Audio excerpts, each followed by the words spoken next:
آپ کے سامنے پیش کرنا مقصود ہے۔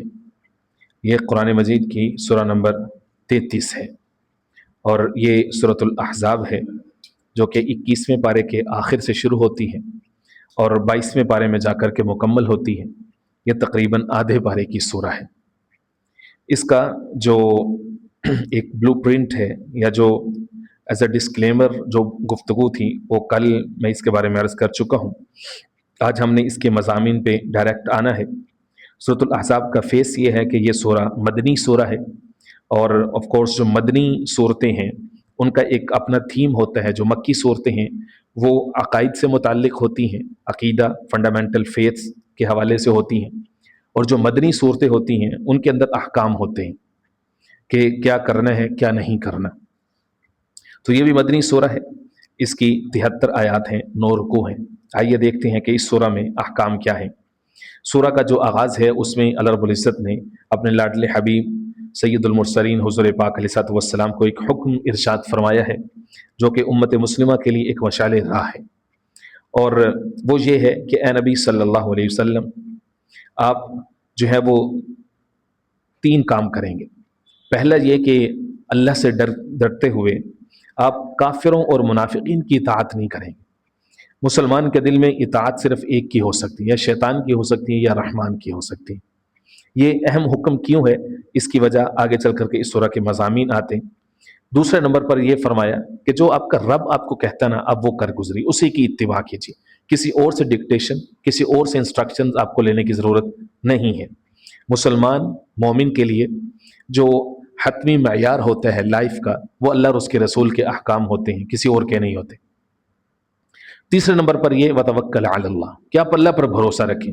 ظاہر ہے کہ جب انسان دنیا کو جھٹلاتا ہے، مادی دنیا کی ڈکٹیشن لینے سے جو ہے وہ انکار کرتا ہے، کسی کے سامنے جھکنے سے، غیر اللہ کے سامنے، تو اب اس کو تھریٹس ملتے ہیں، اس کو کئی سارے مسائل کا سامنا ہوتا ہے۔ تو اس شکل میں وہ کیا کرے؟ اللہ نے اس کا حل یہ بتایا، وتوکل علی اللہ، آپ بھروسہ رکھیں، توکل رکھیں۔ غیبی طاقتیں، غیبی نظام خود بخود حرکت میں آتے ہیں کہ انسان تصور بھی نہیں کرتا۔ تقویٰ کے لیے جو اللہ کا وعدہ ہے کہ اس میں ہوتا کیا ہے، وہ 29ویں پارے میں، وَمَن يَتَوَكَّلْ عَلَى اللَّهِ فَهُوَ حَسْبُهُ، جو اللہ پر توکل کرتا ہے اللہ اس کے لیے کافی ہو جاتا ہے۔ وَمَن يَتَّقِ اللَّهَ يَجْعَلْ لَهُ مَخْرَجًا، اللہ نے وہاں پر فرما دیا جو شخص بھی تقوی اختیار کرتا ہے نا، تو اللہ اس کے لیے راستے بناتے ہیں۔ انسان کے سارے دروازے بند ہو جاتے ہیں، وہ کہتا ہے نہیں یار اب نہیں کوئی شکل ہو سکتی، لیکن جو متقی ہے نا وہ نہیں گھبراتا، اس کو پتا ہے کہ اس کی لو کہیں اور لگی ہے۔ اتقوا فراست المؤمن فإنه ينظر بنور اللہ، مومن کی فراست سے بچو کیونکہ وہ اللہ کے نور کی روشنی میں دیکھتا ہے، اللہ اس کو اپنا نور عطا فرماتے۔ تو توکل، تقوی اور اتباع احکام، ان 3 چیزوں کا حکم دیا گیا ہے، اور یہ ہمارے لیے جو ہے وہ ایک مشعل راہ ہے۔ سورہ کے شروع میں اللہ رب العزت نے 3 چیزوں کے حوالے سے فرمایا۔ ایک یہ کہ فرمایا کہ ہم نے ایک آدمی کے دل میں، ایک آدمی کے اندر، اس کے سینے میں 2 دل نہیں بنائے، دل ایک ہی ہے۔ یا اس کو تم رحمان کے حوالے کرو گے، یا پھر تم جو ہے وہ اس کو شیطان کے حوالے کرو، یا پھر اس میں صفری جذبات ہیں، یا پھر اس میں تقوی، طہارت، پاکی، نیکی، حسن خلق، بر، یا پھر یہ آ سکتے ہیں، یا پھر اطاعت الہی آ سکتے ہیں، یا پھر شیطان کی اتباع آ سکتے ہیں۔ دل ایک ہی۔ فرمایا دوسری بات یہ کہ جن عورتوں کو تم اپنی مائیں، اپنی بیویوں کو جب تم اپنی مائیں کہہ دیتے ہو تو وہ تمہارے کہنے سے وہ تمہاری مائیں نہیں بن جاتی۔ اصل میں اس آیا کا ایک کانٹیکسٹ ہے، وہ یہ ہے کہ عرب کے اندر بدو جو جاہل لوگ تھے وہ کیا کرتے تھے کہ وہ اپنی بیویوں کو، اپنے اسپاؤسز کو وہ ٹیز کرنے کے لیے، ان کو پنش کرنے کے لیے ان کو کہتے تھے کہ you are like my mother, تم میری ماں کی طرح ہو، بہن کی طرح ہو۔ اس طرح سے جو محرم رشتے ہیں ان کی طرح کہتے تھے ان کو، تو وہ بیچاری پریشان ہوتی تھی کہ یہ کیا انہوں نے بات کر دی۔ تو یہ ان کا ایک طریقہ تھا ٹارچر کرنے کا۔ تو اللہ تعالیٰ نے فرمایا کہ نمبر 1 تو یہ ہے کہ تمہارے کہنے سے وہ تمہاری ماں نہیں بنتی۔ تمہاری ماں وہی ہے جس نے تمہیں جنم دیا یا جس نے تمہیں فیڈ کیا، کہنے سے نہیں بنتی۔ اب سوال یہ ہے کہ وہ جو آدمی جو غیر شرعی امر کر رہا ہے، یا عورت کو ٹیز کر رہا ہے یا ٹارچر کر رہا ہے زبانی کلامی، تو اس کا کیا ہے؟ تو اس کا ذکر جو ہے وہ پارہ نمبر 28 میں جل کر کے ہم پڑھیں گے، سورہ مجادلہ میں اللہ نے فرمایا کہ اب اس کی سزا ہے جو زہار، اس کو زہار کہتے ہیں، جو ٹرم ہے نا اس کے لیے وہ زہار ہے۔ فرمایا کہ اب جو ہے وہ اس کی سزا یہ ہے کہ جو بھی شخص آئندہ سے یہ کرے گا تو اب بیوی اس کے لیے تب تک حلال نہیں ہوگی جب تک وہ پلنٹی پے نہیں کر لیتا۔ اس کو کفارہ ہوگا، جس کو کفارہ زہار کہتے ہیں. 60 مسکینوں کو کھانا کھلائے، 60 روزے رکھے، یا پھر غلام آزاد کرے. اب جو ہے وہ ایک ریسٹرکشن ہوگی، ایک رکاوٹ ہوگی ان لوگوں میں کہ جو اپنی عورتوں کو اس طرح سے تنگ کرتے تھے. اس کا ذکر کیا کہ منہ سے کہنے سے وہ تمہارے رشتے تبدیل نہیں ہوتے. تیسرے نمبر پر بڑا اہم اور یہ بڑا لائیو ایشو ہے جو کہ آج ہماری سوسائٹی میں بھی جو ہے یہ ایک چیلنج ہے، وہ یہ ہے کہ منہ بولے بیٹا جو اڈاپٹیڈ سنز ہوتے ہیں، لوگ ان کے حوالے سے اتنی سستی کا شکار ہوتے ہیں کہ شرعی احکام کو نظر انداز کر دیتے ہیں. They treat them just like their own son. جو ان کے بایولوجیکل سنز ہوتے ہیں، جو ان کے حقیقی بیٹے ہوتے ہیں، سلبی بیٹے ہوتے ہیں، وہ ان کو انہی کی طرح ٹریٹ کر رہے ہیں.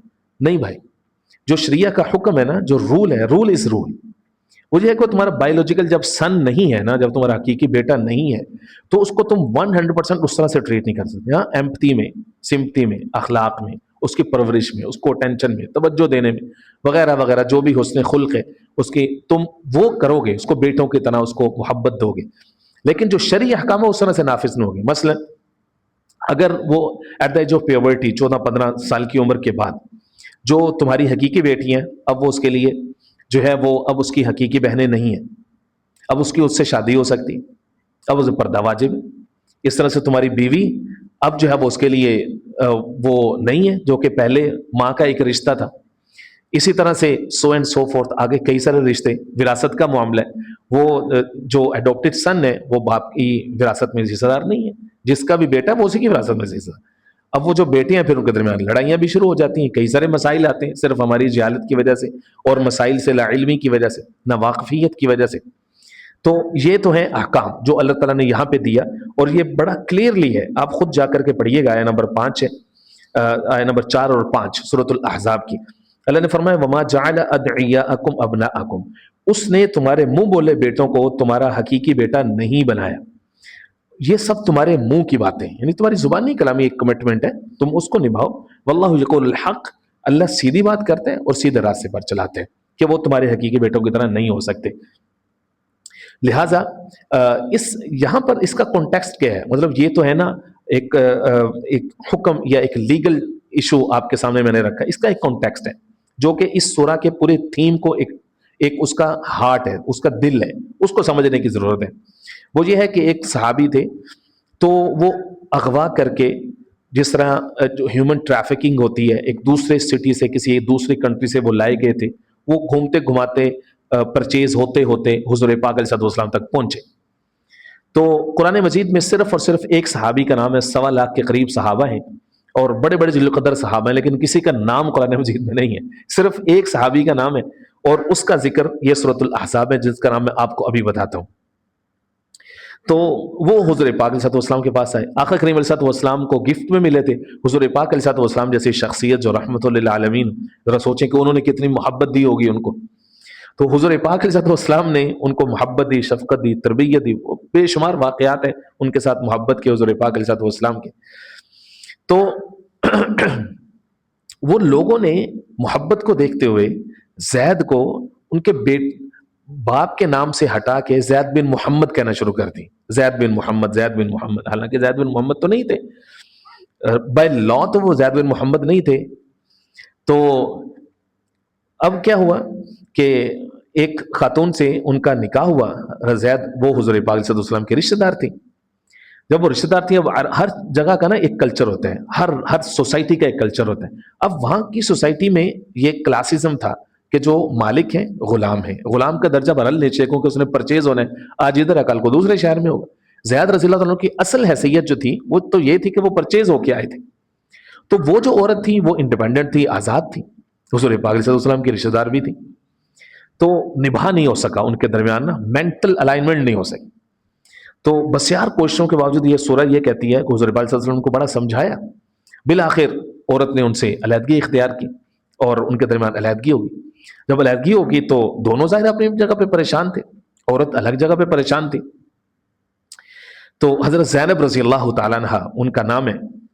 تو اللہ تعالیٰ نے قرآن مجید میں یہ آیت اتاری جو کہ اس سورہ میں جب یہ پارہ نمبر 22 میں پہنچتی ہے وہاں پر اللہ رب العزت نے فرمایا فلما قضا زید منا وطرا زوجناکها لکی لا یکون علی المؤمنین حرج فی ازواج ادعیائهم اذا قضوا منهن وطرا وکان اللہ مفعولا. آیت نمبر 37 جا کے پڑھیے گا اس کو. اللہ نے فرمایا کہ زید نے اس کو فارغ کر دیا، لیکن میں رب خالق کائنات میں اس عورت کو آپ کے نکاح میں دیتا ہوں. گویا کہ باقی جتنی عورتیں ہماری جتنی مائیں حضور پاک علیہ السلام کے حرم میں آئیں نکاح میں آئیں ان سب کا نکاح زمین پر ہوا، لیکن حضرت زینب رضی اللہ تعالیٰ عنہ کا اعزاز یہ ہے کہ ان کا نکاح اللہ تعالیٰ نے آسمانوں پر کروایا اور فرشتوں کے مجلس میں فرشتوں کو گواہ بنا کر کروایا. اور وہ ہمیشہ سے یہ کہا کرتی تھی کہ بھائی میرے حق میں میرے نکاح کے لیے تو زمین پہ انسانوں کی مجلس سجی نہیں ہے، یہ تو اللہ تعالیٰ نے فرشتوں کی موجودگی میں آسمان سے یہ حکم اتارا اور فرمایا کہ محبوب زینب کو آپ اپنے ہاں بلا لیجئے. زوجنا کا الفاظ یہ ہیں کہ ہم نے آپ کا اچھا ایک ہی جملے میں خطبہ نکاح مولوی صاحب تو ظاہر ہے 10 منٹ کا پڑھ دیتے ہیں، اللہ تعالیٰ نے صرف ایک لفظ بولا زوجنا کا کہ ہم نے آپ کا نکاح اس سے کر دیا. بس یہ پیغام پہنچا حضرت زینب رضی اللہ تعالیٰ عنہ حضور پاک صلی اللہ علیہ وسلم کے حرم میں آگے. تو جن کے ساتھ پہلے نکاح ہوا تھا وہ ہیں حضرت زید رضی اللہ تعالیٰ عنہ. آیا نمبر 37 میں ان کا ذکر ہے. یہ صرف ایک اکیلے صحابی ہیں جن کا نام قرآن مجید کے اندر موجود ہے. اب ہونا کیا تھا، وہ جو کانٹیکسٹ میں نے شروع میں منہ بولے بیٹے والا باندھا تھا اس کے ساتھ ریلیٹ کر کے اس کو میں کنکلوڈ کر رہا ہوں. ہوا یہ کہ جو وہاں کے جو پروپیگنڈا مشنری تھی، جو وہاں کا میڈیا تھا، یعنی مشرکین تھے، مخالفین تھے، انہوں نے ایک طوفان برپا کر دیا گلیوں کوچوں میں، محلوں میں، مجلسوں، محفلوں میں، ہر جگہ پہ. انہوں نے کہا کہ یہ کیسا شخص ہے جس نے نبوت کا دعویٰ کیا اور ہمارے کلچر کو، ہماری نارم کو توڑا کہ جو بیٹا تھا بیٹے نے اپنی بیوی کو طلاق دی تو گویا کہ یہ جو ہے نا وہ ان کی جو ہے وہ ڈاٹر ان لا تھی اور بعد میں جو انہی سے نکاح کر لیا. تو لوگوں نے اس ایشو کو بہت اچھالا. لیکن قرآن مجید ہے نا، اللہ نے فرمایا واللہ لا یستحیی من الحق، اللہ حق بات سے نہیں شرماتا. لا جو ہے وہ لا ہے، لا کا تعلق تمہارے ایموشنز کے ساتھ نہیں ہوتا، لا کا تعلق تمہارے کلچرل نارمز کے ساتھ نہیں ہے. لا وہ ہے جو اللہ آسمانوں سے اتارے گا کہ وہ تمہارے بایولوجیکل جب سن نہیں ہے تو اس کے اوپر وہ احکام بھی نہیں ہے. حقیقی بیٹا ہوتا، حقیقی بیٹا اپنی بیوی کو اگر طلاق دیتا ہے تو اب جو اس کا سسر ہے اس کے ساتھ قیامت تک نکاح نہیں ہو سکتا. لیکن جو حقیقی بیٹا نہیں ہے تو وہ حقیقی بیٹا نہیں ہے، جو اللہ نے شروع میں فرمایا کہ یہ سب تمہارے منہ کی باتیں. وما جعل ادعیاءکم ابناءکم، اور اللہ نے یہ نوم توڑنی تھی. کوئی سوال یہ کرے کہ اس عورت سے پھر اللہ تعالیٰ نے نکاح کیا ہی کیوں، جب کلچر کے خلاف تھا تو کیوں کروا دیا؟ بھائی قرآن مجید یہی کرتے، اللہ یہی کرتے ہیں. قانون جب اسٹیبلش کرنا تو اس سے پہلے والے جو جاہلانہ قانونوں کو اس کو توڑنا لازم ہے، تاکہ لوگوں کے دلوں کے اوپر ایک مہر ہو جائے کہ یار ہم غلط چیز پہ کھڑے تھے، ہم غلط سوچ رہے تھے، اللہ تو چیزوں کو ایسے کرتے ہیں یا قرآن مجید تو چیزوں کو ایسے ایکسپلین کرتے ہیں. سو اس سورہ کے اندر بے شمار ٹاپکس ہیں. تو ان میں سے 2 ٹاپکس میں آپ کے سامنے صرف ریفرنس دے دیتا ہوں، آپ خود پلیز ان کو جا کے پڑھیے گا. ایک تو اس سورہ کا یہ اعزاز ہے کہ اس سورہ کے اندر آقا کریم سید المرسلین خاتم المرسلین حضور پاک علیہ السلام کا جو لائف جو سٹیٹس ہے نا، جو اللہ کی نظر میں جو مقام ہے، اس کا ذکر اس سورہ میں جس انداز میں کیا گیا کسی اور سورہ میں نہیں. نہ صرف حضور پاک علیہ السلام کی ذات عالیہ کا، بلکہ ازواج مطہرات ہماری جو مائیں ہیں امہات المؤمنین ان کا سٹیٹس کیا ہے، اور اسی طرح سے اہل بیت اطہار رضوان اللہ تعالی اجمعین کا سٹیٹس کیا ہے. یہ مومنوں کے لیے یہ اس کا تعلق ہمارے عقیدے کے ساتھ ہے کہ اس کو سمجھنا. آیت نمبر 6 کے اندر یہ فرما دیا النبی اولی بالمؤمنین من انفسہم وازواجہم امہاتہم، کہ نبی صلی اللہ علیہ وسلم مومنوں کے لیے ان کی جانوں سے بھی زیادہ عزیز ہے. بالکل کلیئر لائن دے دی ہے کہ ایک مسلمان کے لیے حضور پاک علیہ السلام کی عزت اور ناموس کے تحفظ کے لیے اپنی جان بھی دینی پڑے تو اس کو دینی ہے، اس کو دینی ہے، کیونکہ اس کی جان پر حضور کا زیادہ حق ہے. اولا کا لفظ ہے، اولا کا لفظ یہ سپرلیٹو ڈگری ہے، ولا سے ہے، یعنی وہ تمہارے ولی ہیں. اولا وہ تمہارے وارث ہیں، تو ان کا تمہاری جان پر زیادہ حق ہے، تم سے بھی زیادہ حق ہے. اس لیے علماء نے لکھا ہے کہ اگر سپوزلی اگر حضور پاک علیہ السلام کسی شخص کو یہ کہیں، کسی ایمان والے کو یہ کہیں کہ یہ دریا ہے اس میں کود جاؤ، یہ جگہ ہے اس میں کود جاؤ، اس کو کودنا پڑے گا، یہ اس پر اب واجب ہے. اس کو پتا ہو کہ مجھے تیرنا نہیں آتا میں ڈوب جاؤں گا، کیوں؟ کیونکہ ان کا حق تمہاری جان کے اوپر زیادہ ہے، اب اس پر فرض ہو جاتا ہے. النبی اولی بالمؤمنین من انفسہم وازواجہم امہاتہم، یہ اس کا مطلب ہے. اور نبی صلی اللہ علیہ وسلم کی جو بیویاں ہیں وہ ان کی مائیں ہیں، ان کی مائیں کیوں کہا؟ اس کو آپ ریلیٹ کریں گے سورۃ الاحزاب کا جو تھرڈ لاسٹ رکوع ہے، اس کے اندر جو ازواج مطہرات کے حوالے سے بیان کیا گیا ہے۔ اللہ رب العزت نے یہ بیان فرمایا ہے کہ وَإِذَا سَأَلْتُمُوهُنَّ مَتَاعًا فَاسْأَلُوهُنَّ مِن وَرَاءِ حِجَابٍ۔ حضور پاک علیہ السلام کے ہاں ولیمے کی دعوت تھی تو لوگ آئے، وہ پہلے ہی بیٹھ گئے۔ جب پہلے بیٹھ گئے تو گپے شپیں حال چال ایک دوسرے کا پوچھا، کھانے میں ابھی تھوڑی تاخیر تھی، اور پھر جب کھانا کھایا تو پھر دیر کے ساتھ گپ شپ لگائی۔ تو اللہ تعالیٰ نے یہ آیات اتاری۔ اللہ نے فرمایا کہ آپ ان کے گھر میں آئے تھے نا تو وہ میزبان تھے، انہوں نے آپ کو کرٹسی میں، حضور پاک علیہ السلام نے اپنی ظاہری حیات طیبہ میں کبھی بھی کسی کو شرمندہ نہیں فرمایا۔ آقا علیہ السلام بڑے حیا والے تھے، بڑے حیا والے تھے، کبھی کسی کو شرمندہ نہیں فرمایا۔ اللہ تعالیٰ نے فرمایا کہ اے ایمان والو، جب تک تمہیں بلایا نہ جائے نا تو گھر میں داخل نہیں ہونا آپ نے۔ اچھا آنا ہے تو کھانا پکنے کا انتظار نہیں کرنا، جب بلایا جائے تو تب آؤ، جب کھا لو تو چلے جاؤ، باتوں میں جی لگا کے نہیں بیٹھو۔ یہ بات ہمارے نبی کو تکلیف دیتی ہے، لیکن وہ تم سے شرم محسوس کرتے ہیں، لیکن یاد رکھو اللہ شرم محسوس نہیں کرتا حق بات کرنے میں، واللہ لا یستحی من الحق۔ اور آئندہ سے یہ پابندی بھی ہے کہ تم نے ازواج مطہرات سے کبھی کچھ مانگنا ہے، کچھ پوچھنا ہے، مسئلے مسائل کے لیے بھی لوگ آتے تھے تو من وراء حجاب، پردے کے پیچھے سے۔ اب کوئی شخص کہے کہ ماں سے تو پردہ نہیں ہوتا، اب یہاں پر پھر وہی لا آ جائے گا کہ بائی لا وہ تمہاری مائیں ہیں، بائی لوجیکل وہ تمہاری مائیں نہیں ہے، بائی لا تمہاری مائیں ہیں، اس لیے لا یہ ہے کہ تم نے پردے میں ان سے جو ہے وہ بات کرنی ہے، اور تمہارے لیے یہ جائز نہیں ہے کہ تم اللہ کے رسول کو ایذا دو، تکلیف دو۔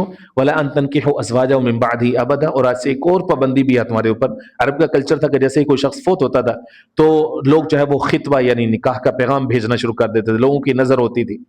تو ہو سکتا ہے کہ کوئی شخص حضور پاک صلی اللہ علیہ وسلم کے گھرانے کے ساتھ عظمت کی خاطر، پاکی کی خاطر ایک تعلق قائم کرنے کے لیے جو ہے وہ ازواج مطہرات کی طرف خطبہ یا نکاح کا پیغام بھیج دے، تو اللہ تعالیٰ نے پہلے ہی منع کر دی، وَلَا أَن تَنكِحُوا أَزْوَاجَهُ مِن بَعْدِهِ أَبَدًا، جو میرے نبی کی بیویاں ہیں تم ان کے ساتھ کبھی قیامت تک بھی نکاح نہیں کر سکتے ہو، ابدا، ہمیشہ ہمیشہ کے لیے وہ تمہارے اوپر حرام ہے، ان کے ساتھ تم نکاح نہیں کر سکتے۔ یہیں سے علماء اکرام نے یہ عقیدہ بھی ڈرائیو کیا جس کا تعلق ہمارے دوسرے عقیدے کے ساتھ، اور وہ ہے حیات النبی، عقیدہ حیات النبی، کہ آقا کریم علیہ السلام بھی اور جملہ انبیاء کرام علیہ السلام کے بارے میں امت مسلمہ کا 1400 سالہ جو اجماع اور عقیدہ ہے وہ یہ ہے کہ سب انبیاء اپنی قبور میں، اپنے روزے میں حیات ہوتے ہیں، یصلون و یرزقون، وہ نماز بھی پڑھتے ہیں، ان کو رزق بھی دیا جاتا ہے، ولکن لا تشعرون، لیکن تمہیں شعور نہیں ہے۔ جب ان کے اوپر حکم حیات کا ہے تو اس لیے ان کی ازواج مطہرات کے ساتھ کسی اور کا نکاح بھی نہیں ہو سکتا۔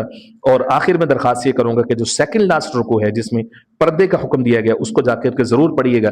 یا ایھا النبی قل لازواجک وبناتک ونساء المؤمنین یدنین علیہن من جلابیبہن، اے نبی اپنی بیویوں سے، اپنی بیٹیوں سے اور مومنوں کی عورتوں سے یہ کہہ دے کہ وہ جب باہر نکلیں تو اپنے اوپر بڑی چادر لے کے نکلیں، ان کا جسم ڈھکا رہے۔ جلابیب جو ہے یہ خاص طرح کی چادر ہوتی تھی جس سے عورت کے سر کے بالوں سے لے کے پاؤں کے ناخنوں تک پورا جسم ڈھکا ہوتا تھا، اور اس نے پھر گھونگھٹ نکالنا ہوتا تھا۔ گھونگھٹ کا مطلب یہ ہوتا ہے کہ آنکھ کا ہلکا سا کنارہ باہر ہو جس سے اس کو رستے میں آسانی ہو سکے۔ تو یہ قرآن مجید کا ایکسکلوسیو حکم ہے عورتوں کے لیے پردے کا۔ اب پردے کا یہ سٹینڈرڈ قرآن مجید نے سیٹ کر دیا سورۃ الاحزاب کے آیت نمبر 59 میں۔ اب دنیا بھر کی تنظیمیں، این جی اوز، دانشور، بھاڑے کے انٹلیکچوئل، ساری دنیا اٹھ کے آ جائے اور زور لگا لے کہ اسلام نے عورت پر یہ پردہ، یہ ظلم کیا ہے، یہ نہیں کیا، جو مرضی ہو جائے۔ بھائی مسلمان کے لیے تو قرآن مجید سب سے پہلے، اللہ کا حکم سب سے پہلے، اسی میں ہی حکمت ہے، اسی میں ہی عورت کی عزت ہے، اسی میں ہی حیا ہے، اسی میں ہی ستر ہے، اور اسی میں مسلم معاشرے کی بقا ہے۔ اللہ رب العزت سمجھ نصیب فرمائے۔ وما علینا